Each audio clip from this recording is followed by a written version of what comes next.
So, why am I skeptical of reparations?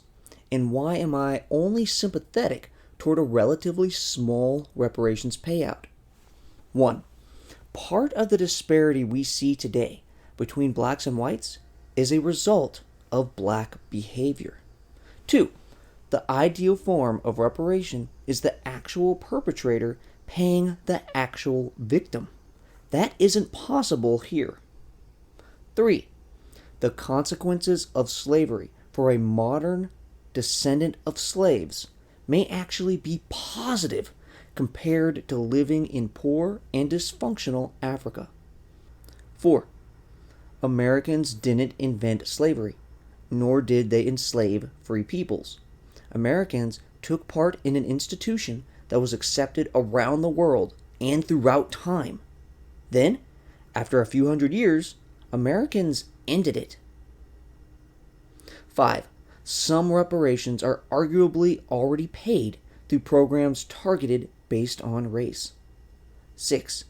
Nothing is free, especially not trillions of dollars in reparations, and paying for this may be too costly. These 6 mitigations make me against a huge reparations payment.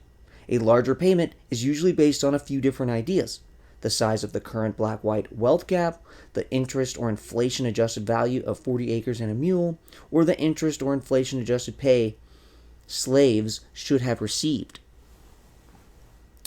While not every mitigation applies equally to each of these bases for a massive reparations payout, some apply to each. The 40 acres and a mule argument seems the weakest to me because reparations are for the moral debt owed for slavery and discrimination, not for an idea a general and a secretary of war had that was later overruled. 1. Part of the black-white gap is caused by blacks. The black-white income and wealth gaps are huge. Part of this has to be a legacy of slavery and ill treatment by the greater society. You can't segregate people into worse homes, in worse neighborhoods, with less opportunity for education, jobs, and wealth accumulation, then expect the bulk of the population to perform as well as those who have not had these disadvantages. That said, the heaviest forms of discrimination ended in the 1960s. While disadvantaged, climbing out of such a hole is not impossible. Have blacks been putting their noses to the grindstone and digging themselves out?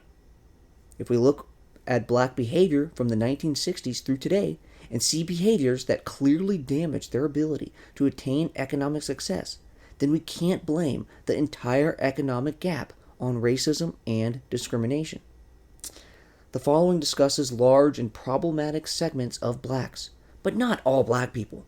There are plenty of responsible blacks, but on average, they have more children out of wedlock, more children raised by single mothers, commit more crimes, are in gangs, commit more murders, often don't focus on their studies to achieve academically, won't take the jobs available, spend on flashy items rather than saving, and live for the short term rather than doing what's necessary for long-run success. Ghetto culture also includes tendencies toward violence and misogyny. These behaviors have decreased the economic success of blacks. So, when we're talking about reparations, I'm not for taxing or inflating or indebting or raising opportunity costs to give money to people who fucked themselves. Paying reparations with the goal of equalizing the wealth gap would be asking for all Americans to pay for people who don't take care of their children, commit crimes, and live for the day rather than working hard toward long-term success. Thus, if we're going to have reparations, the amount should be far less than the total wealth gap. We shouldn't lump all blacks into one group culturally. The most destructive culture is the thuggish ghetto street culture. About 20 to 28% of blacks belong to this culture. The rest of blacks are hardworking, middle, or working class. The 20 to 28% are mostly not in school, are out of work, have few skills, have contempt for low-wage jobs, and they survive through illegal trading and crime. Many belong to gangs. Some street blacks have reported that hanging out on the street, dressing well, banging women, doing drugs, and music were just too addicting and alluring for them to focus on school. They've also said that white youths respect them for their cool culture, and seeing successful black athletes and musicians encourages such fun behaviors. Social psychologists have found that young blacks have high levels of self esteem, and this isn't connected to school performance. The additional cultural habits, more common among whites, of turning off the fun and instead studying or working, isn't prevalent in street culture. Many young blacks are taught to identify as black men, but don't have father figures because they have no dads. Instead, they identify with what they see in the culture, sports and entertainment figures. That's not ideal because most people won't succeed in those businesses. Also, they're often identifying with violent rap. According to surveys, black men from troubled areas blame themselves and their own actions more than racism or white people. They also declare all the appropriate norms about family, marriage, education, work, individualism, and personal responsibility, but they fail to execute them. Even in the most disadvantaged neighborhoods, only a minority of people are violent. Thus, it's not true that entire neighborhoods of black youth live the lives of violent thugs. Studies on the effect of believing in a street code find that, controlling for other factors, such beliefs have minor associations with offending, suggesting that incorporating this aspect of street culture into one's beliefs may increase criminal behavior. One gang member said, quote, "I grew up as looking for somebody to love me in the streets. You know, my mother was always working. My father used to be doing his thing, so I was by myself. I'm here looking for some love. I ain't got nobody to give me love, so I went to the streets to find love." Studies make clear that a child's academic and economic success are greatly increased if raised in a two-parent household. 72% of whites, 82% of Asians, and 55% of Latino children are raised in two-parent households. 31% of blacks are. That's a devastating statistic. Black mothers are too busy working to properly rear their children, and too many black dads aren't involved at all. In such a situation, what do you expect to happen to the children? Some will persevere, sure, but many will give into the streets or not learn how to work hard or focus on their studies.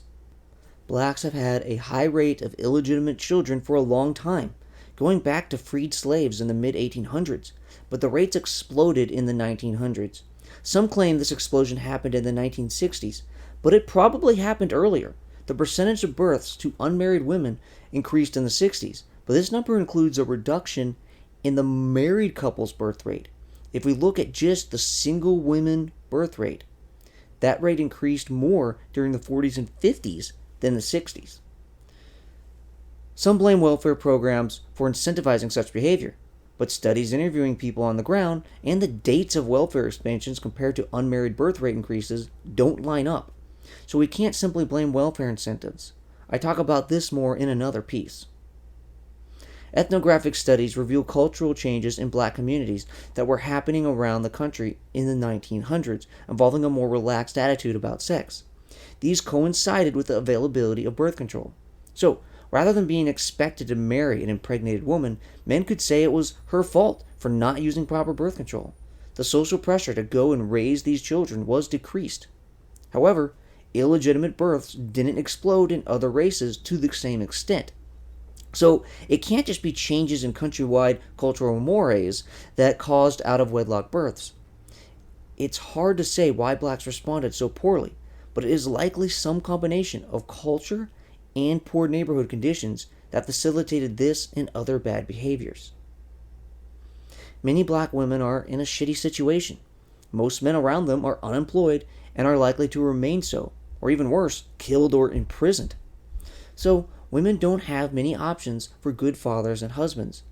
Women then have to work to support their children and don't have the time or energy to act like mothers, so the children are vulnerable to being raised by the street. Another mother's substitute may be TV. Young black Americans watch more electronic media per day than whites. Education and income narrow that gap, but not completely. The best predictor of how much TV a child watches is race.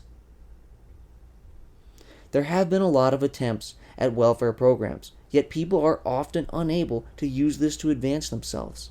In 1987, philanthropist George Weiss guaranteed 112 inner-city Philadelphian sixth graders free college as long as they stayed away from drugs, children out of wedlock, and crimes.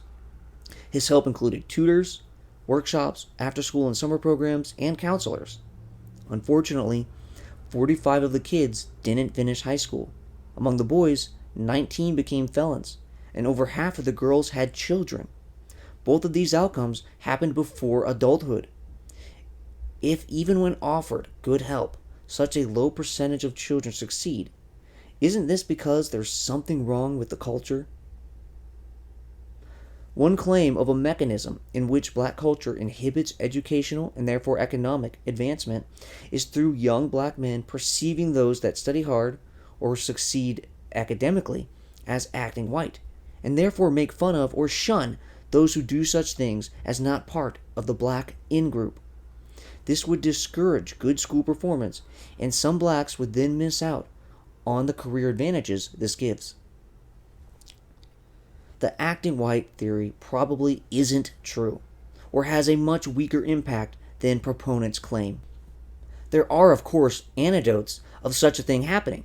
However, to a certain extent, those who do well academically are made fun of or given shit by every race. I can attest to this myself, as I went to a mostly white school, got good grades, and at times heard negative or annoying comments about my superior performance. For the acting white mechanism to have real power, the effect on black students resulting from attitudes and actions based on perceiving others as acting white would have to be greater than the effects on non-black children of similar anti-educational success, attitudes, and actions. And in both cases, just because some people make comments doesn't mean students act upon them. My studying levels didn't change. There have been attempts to find a scientific link between race, beliefs about acting white, social stigma, and school performance, and there isn't support for the theory. A 2006 paper by Fryer did claim a link, but the numbers don't add up. His data showed students' popularity for each grade point average, the highest of these being 4.0. The most popular black students had a GPA of 3.5, and those with 4.0s were about equal to those with 3.0s in number of friends. Those with less than a 2.5 GPA had the least amount of friends. It's not clear at all from this data that there is a penalty for acting white. If anything, the data shows that the better one's school performance, the more friends one has, except at the very highest performance, where there is only a small dip that still leaves them with more friends than the poor school performers. Other studies don't find a social disadvantage for black students who excel in school and find no difference in the rate of high school completion between blacks and whites once family circumstances are controlled for. A study based on self-reports of popularity and how much students value academics concluded that high-achieving black students were more popular than other black students. Self-reports can be inaccurate, but it's not clear why they'd be inaccurate in such a way to produce this outcome. Either way, the acting white theory again fails to find evidence, and effort variables based on school records have results similar to surveys. Other studies also fail to find such evidence, finding instead that blacks claim to value academic performance and expect it to help their future, and their effort, as well as their parents' effort, is about the same as whites when one controls for family circumstances. Some of these studies indicate more pro-educational attitudes among blacks than whites. Research on bullying matches the other data and is consistent across races. That is, those with poor academic performance get bullied the most, and those with the very top academic performance get bullied more than those with just good performance. The results are consistent across races, so there doesn't appear to be a special acting white phenomena that is greater than anti-nerd attitudes among all races. One theory is that what matters more than simply academic achievement is that achievement lining up with some other socioeconomic status. So, both within and across race, some students will resent kids perceived as wealthier, who also do better in school. While there certainly is a phenomenon of smart blacks being accused by other blacks of acting white, A variety of evidence supports the idea that accusations of acting white have no greater effect than accusations of being a nerd or some similar attack that is common among all races. Thus, the acting white theory doesn't help one make a cultural argument for an explanation of poor black performance. There is a lot of research showing that family characteristics and school factors predict blacks' academic skills and achievement. These effects start very early in children's academic careers, so the structure and behavior of families, as well as the quality of schools, are very important.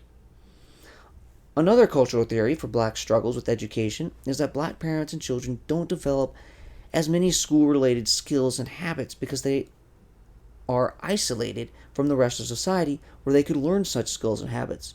So, rather than blacks not valuing school, they are not enculturated in the best methods for achieving success.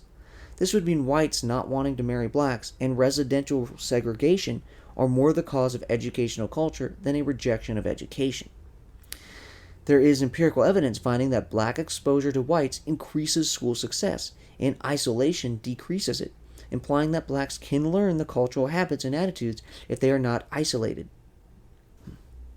If it's true that familial and neighborhood factors, combined with a lack of cultural skill due to isolation, are the causes of blacks failing to get education, then academic failure may not be a great mitigation on the cause for reparations, because the failure would be largely caused by the environment, which was partially created by previous discrimination and racism.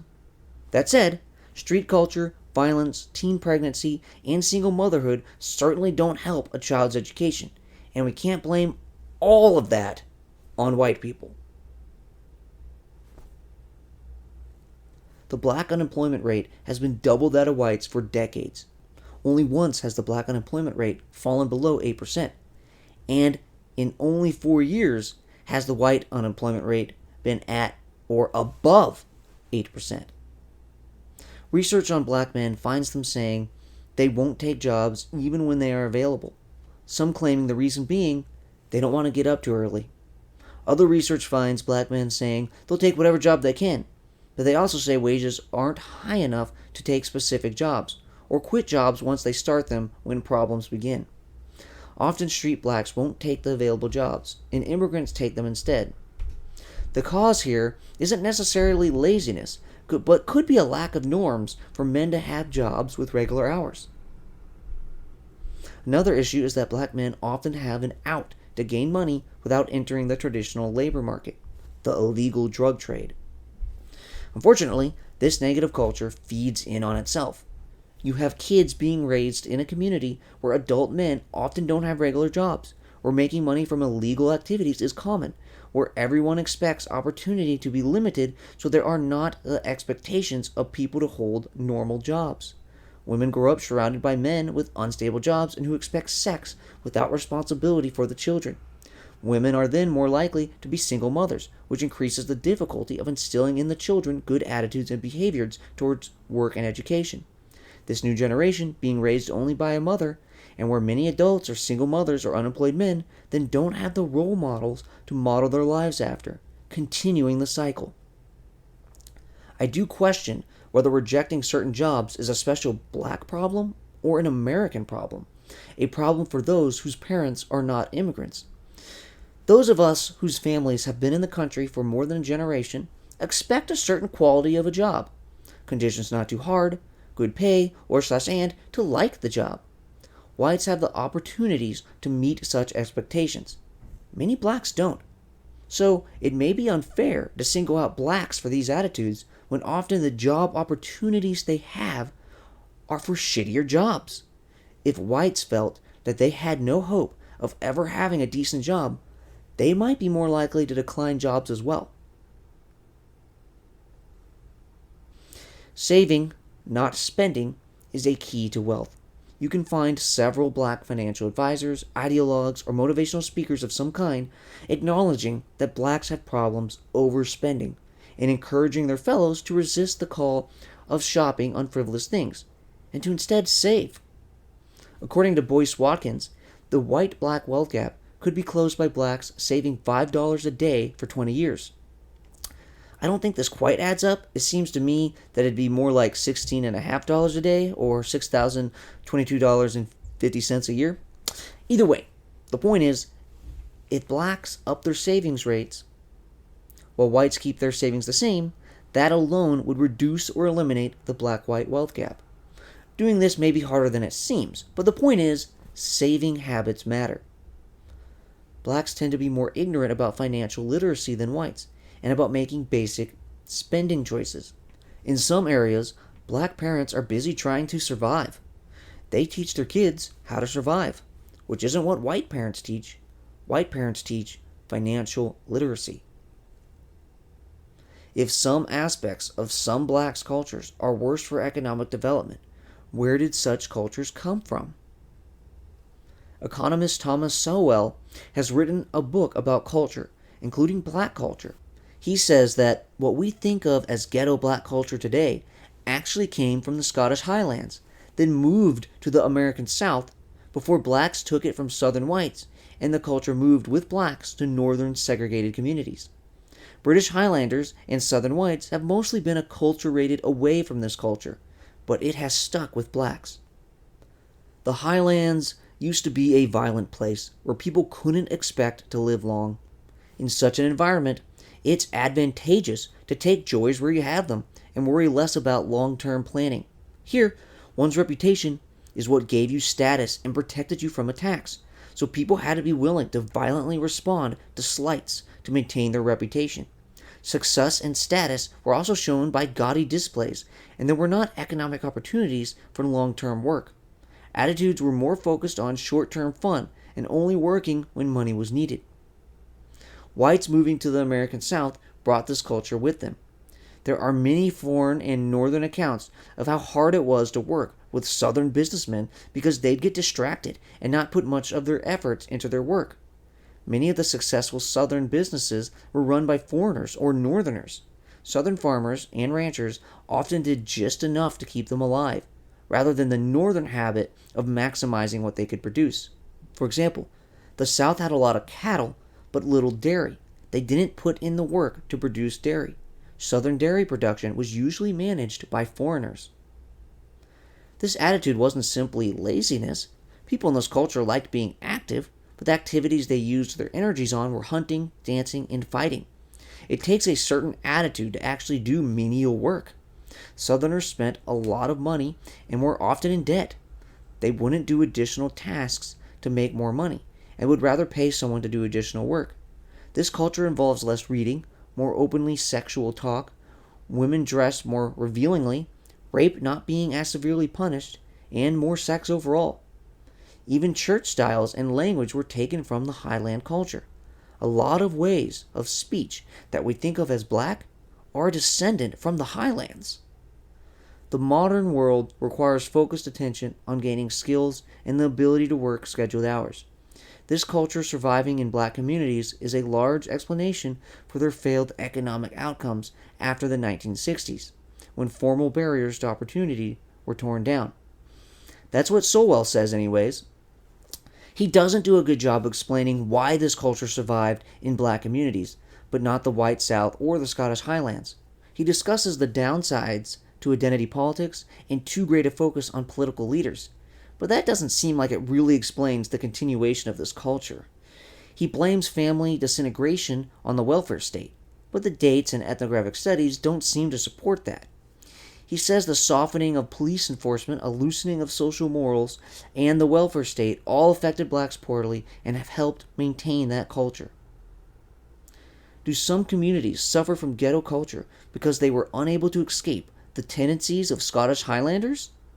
Or is it because they live in segregated, poor areas with little opportunity, surrounded by a society that has shit on them as less than human for hundreds of years?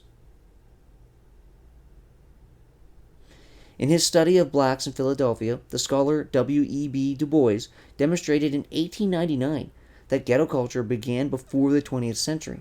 He noted unfair discrimination by employers and police, but also the horrible behavior of blacks, drunkenness, crime, and unmarried mothers. He criticized both the white discrimination and the black behavior. Similarly, Historian Roger Lane describes such Philadelphian culture starting in the mid-1800s. Discrimination over the decades, as well as being raised in poor, segregated areas, makes some black males feel like they have no value. This contributes to, or helps maintain, Scottish honor culture. With no value, they have to protect whatever sources of self-esteem they have. This facilitates fighting over stupid things, including simply being looked at wrong. Children have to be socialized away from these behaviors and attitudes.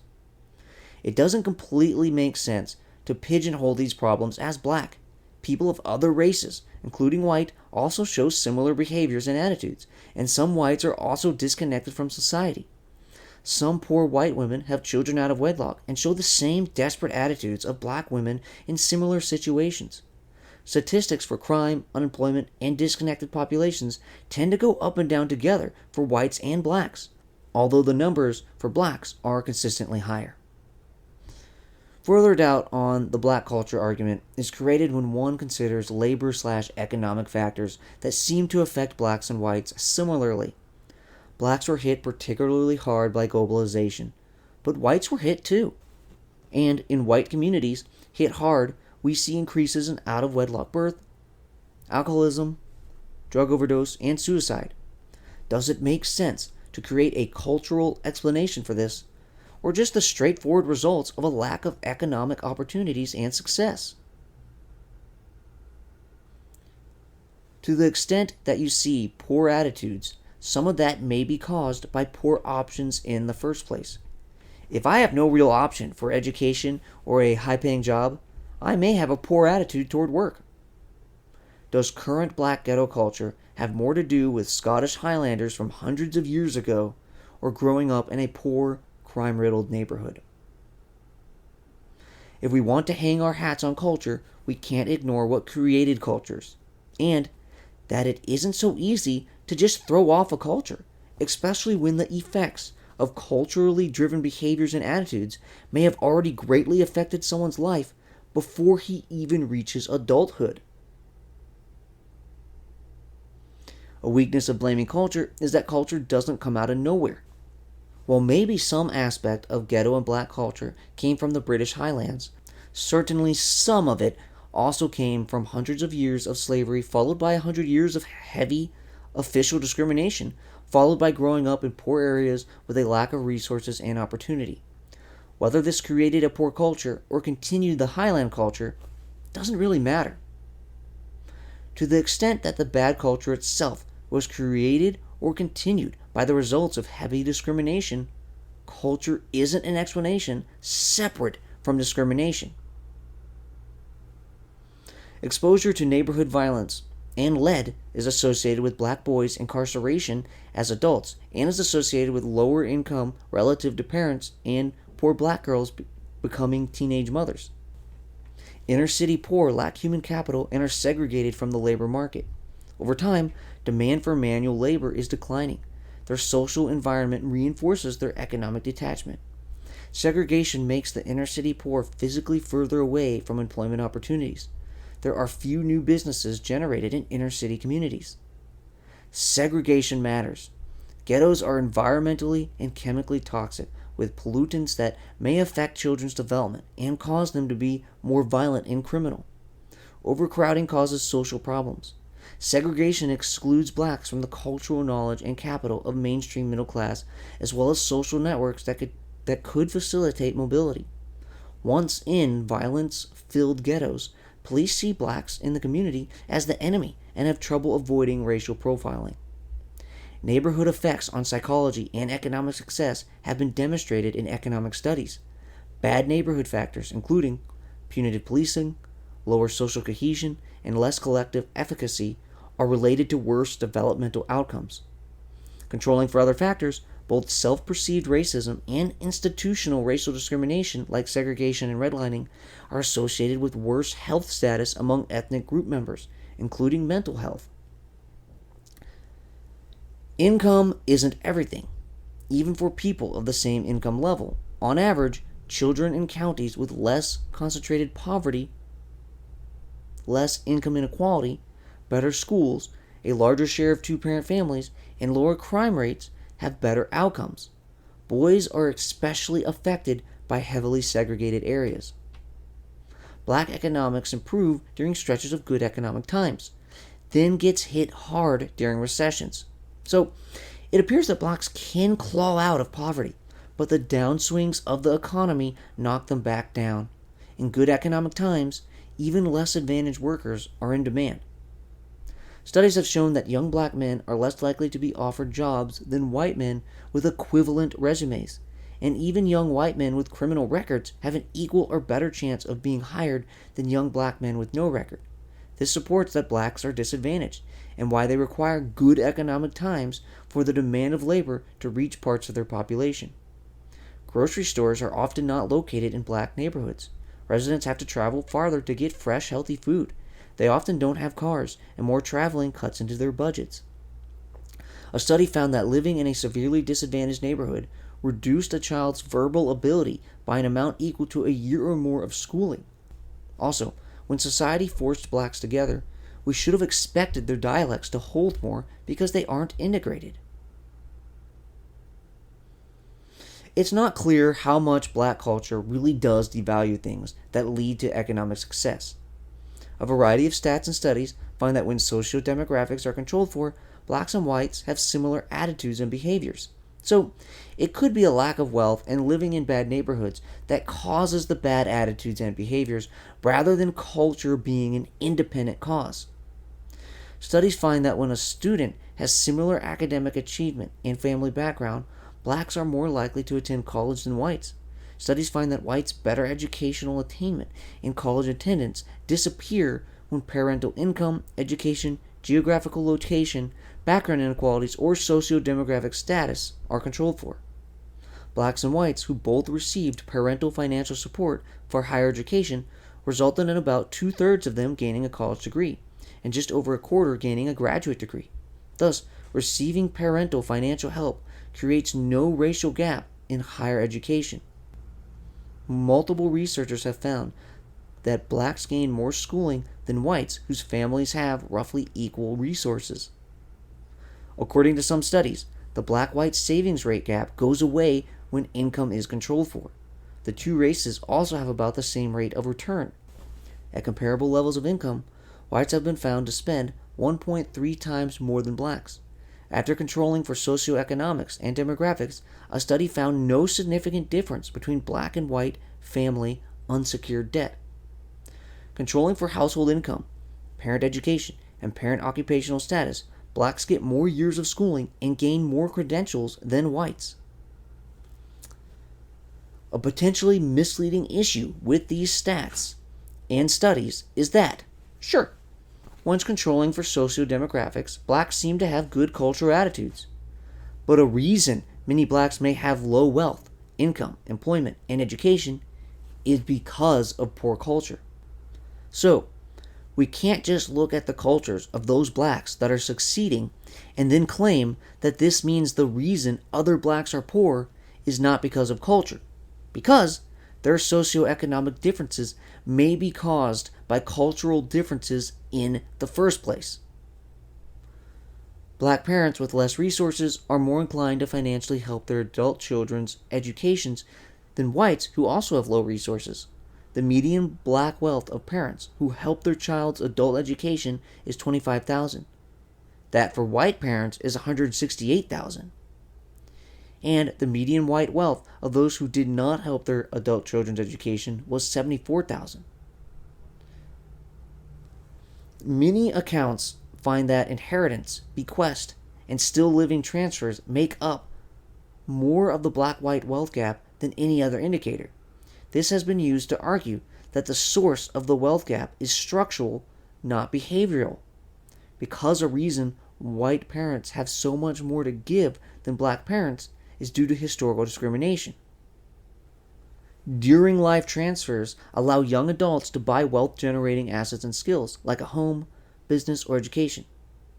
Investigations into financial literacy find that the white-black gap is about half explained by differences in individual factors and neighborhood socioeconomic status. This indicates that while factors like wealth and income explain part of this particular gap, they don't explain everything. Even when blacks do the right thing, they have less wealth than whites. Comparing blacks to whites with the same level of education, whites have far more wealth.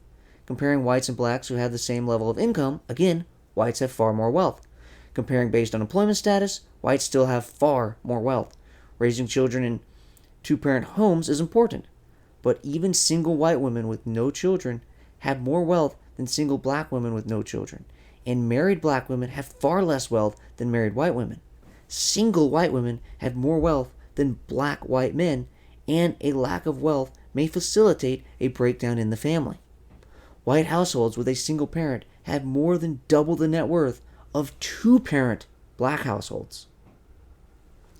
At every level of education, the black unemployment rate about doubles the white rate. Whites who have dropped out of high school have lower unemployment rates than blacks with some college or an associate's degree. Median wealth for black families with a college degree is 2/3 that of white families whose head didn't finish high school. While college does help blacks improve their wealth, it doesn't quickly close the wealth gap. This is the same with income more generally. Whites with low income still have more wealth than blacks with high income, and unemployed whites have more wealth than full-time employed blacks. One study found that differences in education, family structure, income shocks, and inheritances are related to the wealth gap, but are not particularly important. They conclude that structural, systemic, or historical factors are to blame.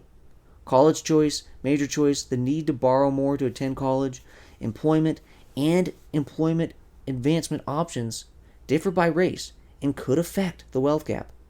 The article says we don't fully understand why education helps wealth more for whites than blacks. Controlling for other factors, education helps blacks economically less than it does whites. Additionally, positive relationships between higher family socioeconomic status and things like educational achievement, mental health, and physical health are weaker for blacks than whites. Blacks are more likely to take on student loans and gain more loan debt, as well as more likely to drop out due to financial burdens. This list of information makes it seem like blacks do care about education and preparing themselves for the workplace just as much as whites, but that they are in such a hole that they don't get as much out of the preparation. This implies that it isn't simply culture, but having less wealth in the first place. However, many of these statistics are snapshots. They look at black versus white wealth at one point in time. Sure, even blacks with high incomes have low wealth compared to many whites, but that is a snapshot. Income should work to increase wealth over time. A study simulated what black wealth would be if blacks had higher incomes than they really did over decades, and found that the income gap is the primary driver of the wealth gap. This implies that if we get into a situation where blacks start having high incomes, they should also get a lot of wealth. The size of this dynamic effect over time dwarfs that of inheritances or better returns from capital gains. A problem with too much focus on inheritances in explaining the wealth gap is that few blacks or whites receive large inheritances. Estimates for how much of the wealth gap is due directly to inheritances range from 5 to 20%. None of these stats or studies can deny that a dark ghetto culture exists, but they do show that blacks value things like hard work and education, and that on average they get less out of these things. So we shouldn't exaggerate the effects of culture. We can attempt to gauge the long-term effects of discrimination versus culture by comparing blacks to other discriminated against groups. A common question is, if legacies of discrimination made it so hard to claw out of the ghettos after civil rights, then how come Asians did it? Similarly, Catholics, the Irish, Italians, Jews, and Caribbean immigrants all face prejudice, and their populations, on average, are doing pretty well. The differences are explained by worse segregation and discrimination being heaped on the descendants of slaves, pre-existing skills and wealth that other groups could utilize, positive selection on those able and willing to immigrate, and cultures more conducive to economic growth. So, the success of other discriminated against groups is yet another mitigation against the case for reparations, because part of the success is based on the actions of these groups that look better than the actions of American slave descendants. But it doesn't destroy the case because the American descendants of slaves had it worse in terms of discrimination and segregation. And, unlike immigrants, slaves were brought over against their will. For immigrants, the best or most ambitious were selected through the immigration process. But for slaves, a grab bag of the population was taken. We shouldn't expect such a selection to compete with those hungry enough to make it through the immigration system and intentionally cross an ocean to get here. And freed slaves had absolutely nothing, while many immigrants could pool together capital or brought skills with them. We can't look at the black-white gaps and blame them all on racism and discrimination because since the 1960s, blacks have behaved in ways that are not conducive to economic success. There's no doubt that a child growing up in a ghetto is at a huge disadvantage. There's no doubt that poor schools will have less success than wealthy schools. But the level of unemployment, academic failure, crime, violence, and fatherless children cannot be explained by this alone. We're talking about students unable to freaking read, neighborhoods being controlled by gangs, and men fathering several children without any intent of being a father. It doesn't automatically follow that people turn to such actions at such high rates because they have less opportunities. A distorted culture has something to do with it. If a reason why this ghetto culture survived is because blacks were discriminated against and segregated into shitty areas, making gaining and maintaining wealth very difficult, then at least part of the cultural explanation is still the legacy of American society shitting on blacks. And the cultural explanation only mitigates the call for reparations a little bit. In the end, at the very least, we can conclude that some portion of the lack of black wealth is caused by unproductive black behavior and culture, and this weakens the case for reparations, or at least for a massive payout that instantly closes the black-white wealth gap.